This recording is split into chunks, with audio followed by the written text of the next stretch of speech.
ಆಮೇಲೆ ನೋಡಿದೆ ನಿನ್ನೆ ಮೊನ್ನೆ ಮೋಹನ್ ಭಾಗವತ್ ಅವ್ರ ಸ್ಟೇಟ್ಮೆಂಟು. ಅವ್ರೇನು ಹೇಳ್ತಾರೆ, ನಮಗೆ ಏನು ಅವಶ್ಯಕತೆ ಇಲ್ಲ ರಿಜಿಸ್ಟ್ರೇಷನ್. ಧರ್ಮಕ್ಕೆ ಯಾರು ರಿಜಿಸ್ಟ್ರೇಷನ್ ಕೇಳ್ತಾ ಇಲ್ಲ. ಯಾವುದೇ ಧರ್ಮ ಇರ್ಬೋದು, ಬೌದ್ಧ ಧರ್ಮ ಇರ್ಬೋದು, ಜೈನ್ ಧರ್ಮ ಇರ್ಬೋದು, ಬೇರೆ ಯಾವುದೇ ಧರ್ಮ ಇರ್ಬೋದು, ಯಾರು ರಿಜಿಸ್ಟ್ರೇಷನ್ ಧರ್ಮಕ್ಕೆ ಕೇಳ್ತಾ ಇಲ್ಲ. ನಿಮ್ಮ ಸಂಘಟನೆ ಕೇಳ್ತಾ ಇದ್ದೀವಿ. ಉಡಾಫೆಗೆ ಉತ್ತರ ಕೊಡೋದಲ್ಲ. ಯಾವ ಪೇಪರ್ ಇದೆ ತೋರಿಸ್ಬಿಡ್ಲಿ ನನಗೆ. ಬ್ಲ್ಯಾಂಕೆಟ್ ಇಮ್ಯುನಿಟಿ ಕೊಟ್ಟಿದ್ದಾರಾ ಇನ್ಕಮ್ ಟ್ಯಾಕ್ಸ್ ಅಪೆಲೇಟ್ ಟ್ರಿಬ್ಯುನಲ್ ಅವರು? IT ದವರು ಕೊಟ್ಟಿದ್ದಾರೇನ್ರಿ ಬ್ಲ್ಯಾಂಕೆಟ್ ಇಮ್ಯುನಿಟಿ ನಿಮಗೆ ಕಟ್ಟಬಾರ್ದು ಅಂತ?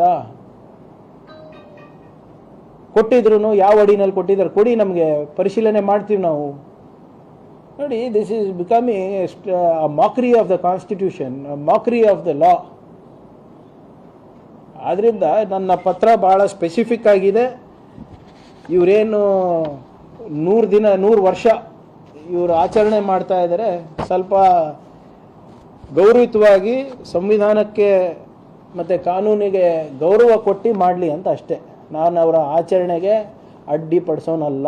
I do not care, but follow the law of the land, simple as that. ಇದು ಕಾಂಪ್ರಹೆನ್ಸಿಬಲ್ ಆಗಿಲ್ಲ ಅಂದರೆ ನೋಡೋಣ. ಈಗ ಉತ್ತರ ಕೊಡೋಕ್ಕಾಗಲ್ಲ. ನಾವು ಯಾಕೆ ಉತ್ತರ ಕೊಡಬೇಕು ಅಂದರೆ ಕೊಡಲೇಬೇಕು. ಸರ್ಕಾರ ಕೇಳ್ತಾ ಇದೆ ಉತ್ತರ, ಪ್ರಿಯಾಂಕರ್ಗೆ ಕೇಳ್ತಾ ಇಲ್ಲ. ನೀವು ಕರ್ನಾಟಕದಲ್ಲಿ ಇಷ್ಟು ದೊಡ್ಡ ಪ್ರಮಾಣದಲ್ಲಿ ನಿಮ್ಮ ಚಟುವಟಿಕೆಗಳು ನಡೆಸಬೇಕು ಅಂದರೆ ದಯವಿಟ್ಟು ಕಾನೂನಾತ್ಮಕವಾಗಿ ಸಂವಿಧಾನಿಕವಾಗಿ ನಡೆಸ್ರಿ. ಯಾರೂ ಬೇಡ ಅಂತ ಇಲ್ಲ. ಪಾರದರ್ಶಕತೆ ಇರಲಿ, ಹೊಣೆಗಾರಿಕೆ ಇರಲಿ, ಅಕೌಂಟೆಬಿಲಿಟಿ ಇರಲಿ, ಮಾಡಿ, ನೋ ಪ್ರಾಬ್ಲಮ್. ಆದರೆ ಸುಮ್ಮನೆ ಹಿಂಗೆ ಎಲ್ಲೋ ಹೋಗಿ ನಿಮ್ಮ ಸ್ವಯಂ ಸೇವಕಗಳ ಜೊತೆ ಮಾತಾಡೋದಲ್ಲ. ಬಂದು ನಮ್ಮ ಲಾಯರ್ಗಳ ಹತ್ರ ಮಾತಾಡಿ, ಅಥವಾ ನಿಮ್ಮ ಲಾಯರ್ಗಳಿಗೆ ಕಳಿಸಿ. ನಾವೇನು ಹೇಳಿದ್ದೀವಿ ಸ್ಪಷ್ಟವಾಗಿ, ನನ್ನ ಪ್ರಾರ್ಥನೆ ಏನಿದೆ, ನೀವು ಆಥರೈಸ್ಡ್ ಆಫೀಸರ್ಸನ್ನು ಡೆಪ್ಯೂಟ್ ಮಾಡಿ ಡಿಸ್ಕಸ್ ಮಾಡೋಣ. ಯಾವ ಕಾನೂನು ಅಡಿನಲ್ಲಿ ನಿಮ್ಗೆ ಇವೆಲ್ಲನೂ ಸವಲತ್ತುಗಳು ಸಿಗ್ತಾ ಇದೆ. ನೀವು ಹೇಳ್ತೀರಲ್ಲ ಅಕೌಂಟಬಲ್ ಬೇಡ, ರಿಜಿಸ್ಟ್ರೇಷನ್ ಬೇಡ ಅಂತ. ಓಕೆ, ಬೇಡ ಅಂತೀರ. Why is mister Mohan Bhagwat given advance security liaison security detailing? ಯಾರಿಗೆ ಕೊಡ್ತಾರೆ ಗೊತ್ತಾ ಅಡ್ವಾನ್ಸ್ ಸೆಕ್ಯೂರಿಟಿ ಲೈಸನ್ನು? The home minister of India, the minister of external affairs of India. ಯಾವುದಾದ್ರು RSS ದುಡ್ಡು ಕಟ್ತಾ ಇದೆಯಾ? ಟ್ಯಾಕ್ಸ್ ಪೇಯರ್ಸ್ ಮನಿ ಅಲ್ವಾ? ನಿಮ್ಮ ದುಡ್ಡಿಂದ ಅಲ್ವಾ ಇವತ್ತು ಆಗ್ತಾ ಇರೋದು? ಜನರ ತೆರಿಗೆಯಿಂದ ಇವತ್ತು ಮೋಹನ್ ಭಾಗವತ್ ಅವರಿಗೆ ಸೆಕ್ಯೂರಿಟಿ ಕೊಡ್ತಾ ಇದ್ರೆ ಅದ್ರದ್ದು ಅಕೌಂಟಬಿಲಿಟಿ ಆ ವ್ಯಕ್ತಿಗೆ, ಆ ಸಂಘಟನೆಗೆ ಇರಬೇಕಾ ಇರಬಾರ್ದಾ ತೀರ್ಮಾನ ನಾನು ನಿಮ್ಗೆ ಬಿಡ್ತೀನಿ. You are giving him the security detail which so many heads of state don't have, and then you are telling why should I be answerable? You better be answerable. It is taxpayers money. The security that you get for your marches is taxpayers money. ಏನು ಪಥಸಂಚಲನ ಮಾಡ್ತಾರಲ್ಲ ನಮ್ಮ ಸಿಬ್ಬಂದಿಗಳು, ಹೋಗಿ ಕಾವಲು ಕಾಯ್ತಾರಲ್ಲ, ಅದು ಜನರ ತೆರಿಗೆಯ ದುಡ್ಡಿಂದ ಕಾಯ್ತಾ ಇರೋದು. ಸೊ ನಿಮ್ಮ ಚಟುವಟಿಕೆಗಳೇನಿದೆ, ನಿಮ್ಮ ಆಬ್ಜೆಕ್ಟಿವ್ಗಳೇನಿದೆ, ನಿಮ್ಮ ಉದ್ದೇಶಗಳೇನಿವೆ, ಯಾರು ನಿಮ್ಮ ಆಫೀಸ್ ಬೇರರ್ಸು ಏನು 7 ಪ್ರಶ್ನೆಗಳು ಕೇಳಿದ್ದೀವಿ, ಅದ್ರ ಪ್ರಶ್ನೆಗಳಿಗೆ ಉತ್ತರ ಕೊಡಿ. ಸುಮ್ಮನೆ ನೀವು ಹೇಳಿದ್ರಲ್ಲ ನಿಮ್ಮ ಆಳು ಮಕ್ಕಳನ್ನ ಬಿಡಬೇಡಿ ಒದರಾಡೋಕ್ಕೆ ಮೈಕ್ ಮುಂದೆ.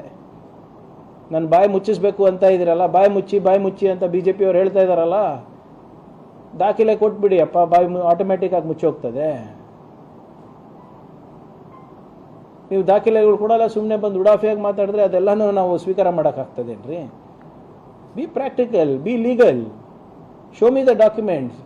ಇಡೀ ರಾಷ್ಟ್ರದಲ್ಲಿ ಈ SIR ಬಂದಾಗ ಇವರೆಲ್ಲರೂ ಕುಡಿದು ಕುಪ್ಪಳಿಸ್ತಾ ಇದ್ರಲ್ಲ ನಿಮ್ಮ BJP ಅವರು, Kagaz ದಿಖಾಯೆ.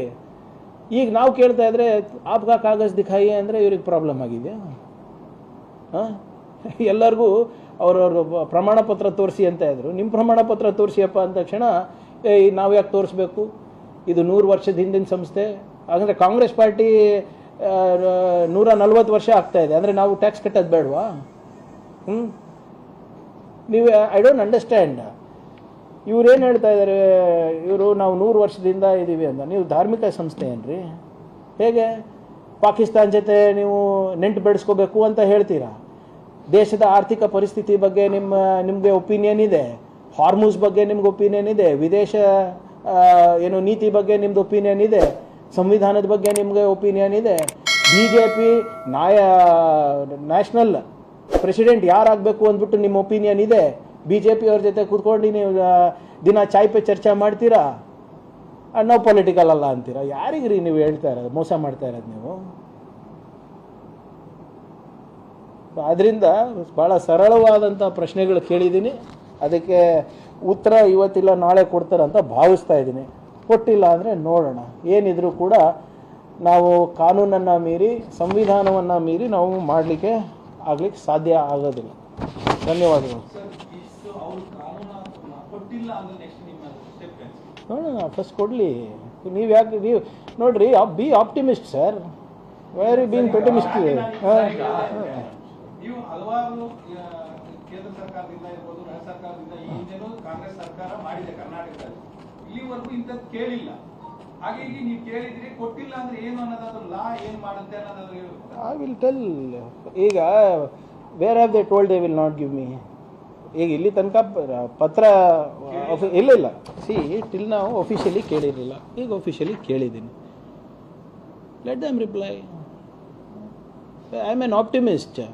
I am sure that the RSS has nothing to hide. They are the world's largest NGO. They are the most nationalistic people in India for the last 100 years. Last 100 years, Manjunath ji. So, I am sure they will put national duty above everything. Sir, in case ಅವರು answer ಮಾಡದೇ ಇದ್ರೆ ಕರ್ನಾಟಕದಲ್ಲಿ ನಿಷೇಧ ಮಾಡೋ plan ಏನಾದ್ರು? ನಾನು ನಿಷೇಧ ಮಾಡ್ತೀನಿ ಅಂತ ಹೇಳಿದ್ದೀನಿ. ಬರಲಿ, ನಾನು ಹೇಳಿದ್ದೀನಲ್ಲ ಸರ್, ನಾನು ಆಶಾವಾದಿ. ಬರ್ತಾರೆ ಅವರೇ, they have nothing to hide ಅಲ್ವಾ? ಮೊನ್ನೆ ತಿಸೂರಿನಲ್ಲಿ ಏನಂದ್ರು ಮೋಹನ್ ಭಾಗವತ್ ಅವರು, ಅರೆ ಹಮ್ ಕ್ಯಾ छुपा के कर रहे हैं क्या? हम संघ के नाम पर ही कर रहे हैं. मैं भी वही पूछ रहा हूँ, संघ के नाम पे कर रहे हैं तो भैया संघ क्या है, कौन है, आपका पैसा कहाँ से आता है? वही तो पूछ रहा हूँ मैं भी. वो भी वही बोल रहे हैं, हम भी वही बोल रहे हैं.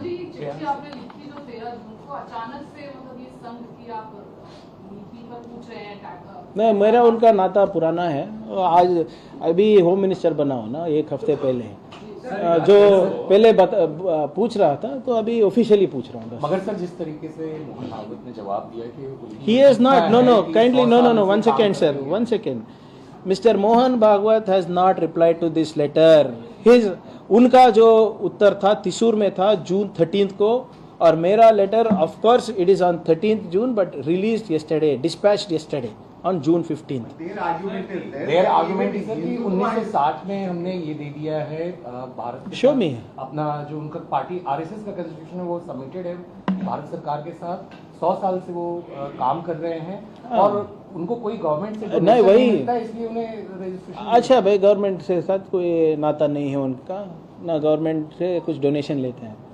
सिक्योरिटी किसका लेते हैं? Advance security licence, correct?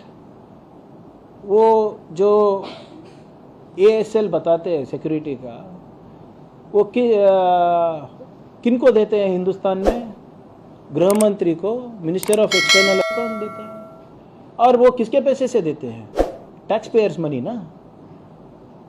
The security cover that is being given to Mohan Bhagwat ji is from taxpayers' money. Now you are not taking money from directly from government, okay? So if taxpayers' money is going to your security detail, your travel, somebody needs to explain. Let government explain. क्या आप कह रहे हैं कि हटा देना चाहिए, security cover नहीं होना चाहिए उनको? क्या That is not see, if the threat assessment is not done by me, it's done by central government. अगर उनको लगता है तो रहने दीजिए. बट मैं पूछ रहा हूँ कि उतना क्या थ्रेट है? अगर मुझे केंद्र सरकार से I am getting one benefit, you are a taxpayer, no, you should know why your money is being spent. और ये क्या नाटक है? 100 साल से कोई नहीं पूछा, अभी नहीं पूछ रहे, तो और 100 साल ऐसे ही चलेगा क्या? मगर सर, अब ये आरोप लगा रहे हैं कि आप लोग पब्लिक में कंफ्यूजन पैदा करने की कोशिश कर रहे हैं. No I am not creating public में कंफ्यूजन भाई.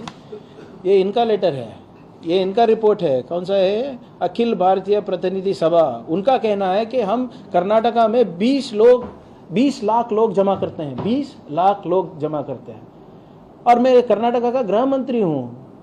Law and order is my forte, right? My responsibility, मेरी जिम्मेदारी है. तो मैं पूछ रहा हूँ कि अगर आप 20 लाख लोग जमा कर रहे हैं तो कैसे कर रहे हैं, किसके नाम पे कर रहे हैं, और ये जमा होने के लिए पैसे कहाँ से आ रहे हैं? वो मेरा कर्तव्य है ना, अभी उनको उत्तर देने दीजिए। सर, ಈಗ